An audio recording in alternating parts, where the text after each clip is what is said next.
एक शख्स फौत हो गया तो लोग उसकी तदफीन के लिए जब कब्र निकाल रहे थे तो बज़ाहिर तो कोई निशान नहीं था, एक खाली जगह कब्र खोद रहे थे, लेकिन खोदते खोदते एक कब्र दरियाफ्त हुई और उसकी एक ईंट गिर गई।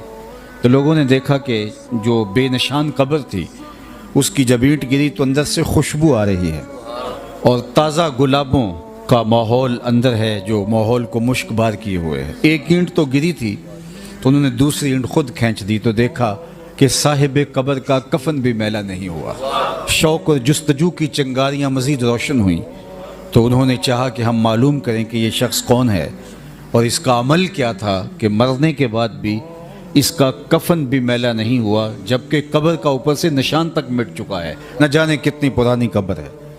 लोग ढूंढने के लिए निकले तो खैर उसकी बूढ़ी बेवा मिल ही गई। उसको इंतकाल किए एक अरसा गुजर गया था लेकिन उसकी बेवा भी मौजूद थी। उसको कहा कि यूं हमने तेरे शौहर की कब्र से खुशबू फूटती देखी है और उसका कफन भी मैला नहीं हुआ। हम पूछना चाहते हैं कि तुम्हारे शौहर ने कौन सा नेक अमल किया, उसके मामूलात ज़िंदगी क्या थे, ताकि हम भी उसका ततब्बो करके अपनी ज़िंदगी में और अपनी कब्र में चरागां कर सकें। तो उसने अपने जहन पे ज़ोर दिया और कहा कि मेरा शौहर कोई पढ़ा लिखा शख्स नहीं था, आम सा मुसलमान था, वो तो कुरान मजीद भी पढ़ा हुआ नहीं था।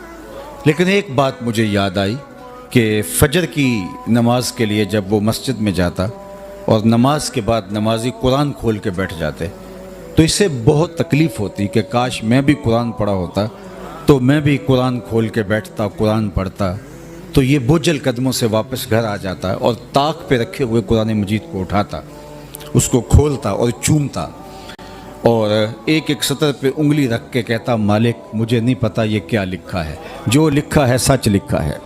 फिर दूसरी सतर पे उंगली रखता, कहता मालिक ये भी हक लिखा है। फिर तीसरी सतर पे उंगली रखता, मालिक मुझे नहीं पता क्या लिखा है, जो लिखा है सच लिखा है। इस तरह उंगलियां फेरता जाता और ये कहता जाता, मालिक ये भी सच है, ये भी सच है, ये भी सच है, ये भी सच है। कहा उसके बाद उसकी आंखों में आंसू होते और वो बंद करता और ताक पे रख देता। यही उसका मामूल था। आज उसकी कब्र में चरागां है, उसकी कब्र में खुशबुएं फैली हैं कुरान से। इस मोहब्बत की वजह से मुझे बताओ, जो दिन के उजालों में और रात की तन्हाइयों में कुरान पढ़ता है, अल्लाह उसकी कब्र में कितनी रोशनियाँ फरमाएगा।